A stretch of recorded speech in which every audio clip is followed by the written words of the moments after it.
Bell Modi ji ने दी है या भारतीय जनता पार्टी ने दी है। अगर इस तरह का अगर किसी ने कृत्य किया है तो उसको तत्प्रभाव से पार्टी से निकालना चाहिए। बेटी बचाओ बेटी पढ़ाओ, अगर इस तरह के नारे को आपके ही पार्टी का कोई विधायक या पूर्व विधायक इस नारे को बदनाम करने की कोशिश करता है तो आपको इस बात का संज्ञान लेना चाहिए। मुझे लगता है कि ये प्रधानमंत्री को संज्ञान लेने की जरूरत है और जो है उसका न्याय उसको दिलाना चाहिए। मैं डंके की चोट पे बोलता हूं कि कुलदीप सेंगर को अगर वो उस पर दोबारा जांच बैठाइए और अगर वो दोषी पाया जाता तो उसको फांसी भी होनी चाहिए। यही सोनिया गांधी थी जो अटल बिहारी वाजपेयी को बोलने वाली है पागल है। आज देखिए आज उसके बेटे को पूरा देश पागल बोल रहा है। आप और मैं सोचे तो भी बड़ी मतलब सोचने में ही दिल कांप जाएगा। माननीय प्रधानमंत्री जी, आपकी एक योजना है बेटी बचाओ बेटी पढ़ाओ, अगर उसको कोई तार करने की हिम्मत कर रहा है तो उसको फांसी देनी चाहिए। नमस्कार, मैं शिवम चौबे और आप देख रहे हैं सौगंध टीवी। उन्नाव रेप कांड तो आपने सुना होगा, जहां पर बीजेपी के पूर्व विधायक कुलदीप सिंह सेंगर ने एक नाबालिग लड़की के साथ दुष्कर्म किया। न सिर्फ दुष्कर्म किया, उसके परिवार को क्षति पहुंचाई। उसके पिता की जेल कस्टडी में मृत्यु हो जाती है, उसके परिवारजनों के एक्सीडेंट में मृत्यु हो जाती है। यहाँ तक कि लड़की के ऊपर भी हमला किया जाता है जिसमें वो सर्वाइव कर जाती है। पर इसके बाद इतनी लंबी लड़ाई लड़ने के बाद ये नतीजा क्या आता है कि दिल्ली हाई कोर्ट उस अदालत में कुलदीप सिंह सेंगर की सज़ा को खारिज कर दिया जाता है और उसे बेल ग्रांट कर दी जाती है। अब सवाल ये पूछा जाएगा कि जब इस देश में बेटी पढ़ाओ बेटी बचाओ की बात करते हैं, बेटियों को देवियों का दर्जा देते हैं और उनकी इज्जत के साथ खिलवाड़ करने वाले के साथ क्या इतनी निर्ममता दिखानी चाहिए? ये प्रश्न हम जनता के बीच लेकर आए, उनसे जानेंगे कैसे देखते हैं ये कुलदीप सिंह सेंगर को बेल मिलना। कई लोग कह रहे हैं देश के ऊपर धब्बा है अगर ऐसी सरकार की। ये बेल मोदी जी ने दी है या भारतीय जनता पार्टी ने दी है। मैं डंके की चोट पे बोलता हूं कि अगर इस तरह का अगर किसी ने कृत्य किया है तो उसको प्रभाव से पार्टी से निकालना चाहिए। आप मोदी जी से रिक्वेस्ट करता हूं कि जिस तरह से मोदी जी आपने बोला कि बेटी बचाओ बेटी पढ़ाओ, अगर इस तरह के नारे को आपके ही पार्टी का कोई विधायक या पूर्व विधायक इस नारे को बदनाम करने की कोशिश करता है तो आपको इस बात का संज्ञान लेना चाहिए।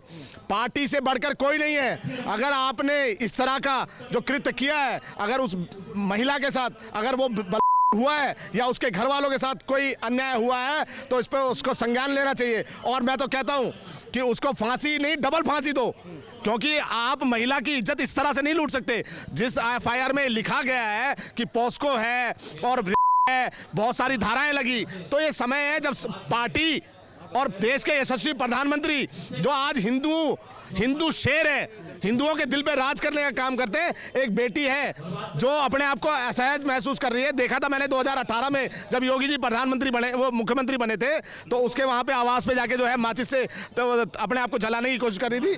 तो देखिए उसका दर्द है। मुझे लगता है कि ये प्रधानमंत्री को संज्ञान लेने की जरूरत है और जो है उसका न्याय उसको दिलाना चाहिए। कभी पार्टी देखा जाता है कि पार्टी के जो बड़े बड़े नेता हैं वो हाईवे पे जाके जो कुछ कर रहे हैं, महिलाओं के साथ जो है संबंध बना रहे हैं। तो पार्टी के आज भारतीय जनता पार्टी की लोकप्रियता भारत में छोड़ के विश्व प्रसिद्ध है और ये तब संभव हो पाया जब देश के यशस्वी प्रधानमंत्री की नीति सही रही।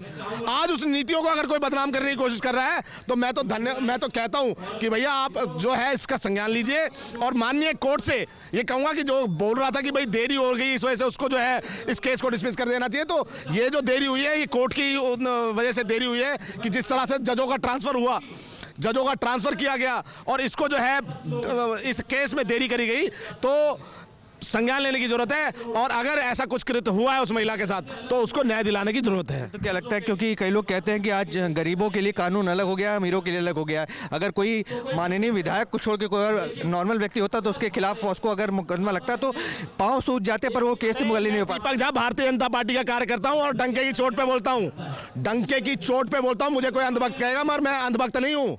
मैं डंके की चोट पे बोलता हूँ कि कुलदीप सेंगर को अगर वो उस पर दोबारा जांच बैठाइए और अगर वो दोषी पाया जाता तो उसको फांसी भी होनी चाहिए। पार्टी से बढ़ के कोई नहीं है। पार्टी को सींचा है कार्यकर्ताओं ने, नेताओं ने, तब जाके पार्टी खड़ी हुई है। ये पार्टी थी जो अटल जी दो सीटें लेके लोकसभा में बैठे थे और यही सोनिया गांधी थी जो अटल बिहारी वाजपेयी को बोलने वाली है पागल है। आज देखिए आज उसके बेटे को पूरा देश पागल बोल रहा है। तो पार्टी के कार्यकर्ताओं ने बहुत बड़ा रोल निभाया है, नेताओं ने भी निभाया है। पर इसी पार्टी के कार्यकर्ता और नेता जब कुलदीप सिंह सेंगर के बेल मिलने पर खुशी जताते हैं, बृजभूषण शरण सिंह कहते हैं कि जो हुआ उसको फंसाया गया था, तो कैसे देखते हैं? क्या नैरेटिव सेट किया गया या किस कंडीशन पे उनको बेल दी गई, ये तो कोर्ट से बेहतर तो मैं तो नहीं जानता, कोर्ट से बड़ा तो मैं भी नहीं हूं। मगर यदि उसको निचली अदालत ने अगर उसको दोषी ठहराया था और हाई कोर्ट ने उसकी जो है डिसमिस कर दिया, तो ये मैं मानता हूं कि उनको सुपरविजन करना चाहिए था। और अगर देखिए वो मैंने देखा उस लड़की के साथ बहुत ही बुरा हुआ, मतलब उतना अगर आप और मैं सोचे तो भी बड़ी मतलब सोचने में ही दिल कांप जाएगा कि किस तरह से उसका किया गया। वो नौकरी के उसमें गई, 60,000 में उसको बेच दिया गया और जो है तमाम तरह का उसके परिवार वालों पे हमले हुए, उसके पिता को पुलिस कस्टडी में मारा गया, वो कहीं जा रही थी घूमने, उसका एक्सीडेंट करा दिया गया। तो अगर ये उस अपराधियों द्वारा ये षड्यंत्र किया गया है तो इस षड्यंत्र का संज्ञान लीजिए। माननीय प्रधानमंत्री जी, आपकी एक योजना है बेटी बचाओ बेटी पढ़ाओ, अगर उसको कोई तार करने की हिम्मत कर रहा है तो उसको फांसी देनी चाहिए। पार्टी से बढ़कर कोई नहीं है और पार्टी से ऊपर कोई नहीं है। आप देख रहे हैं सौगंध टीवी, सौगंध वतन की।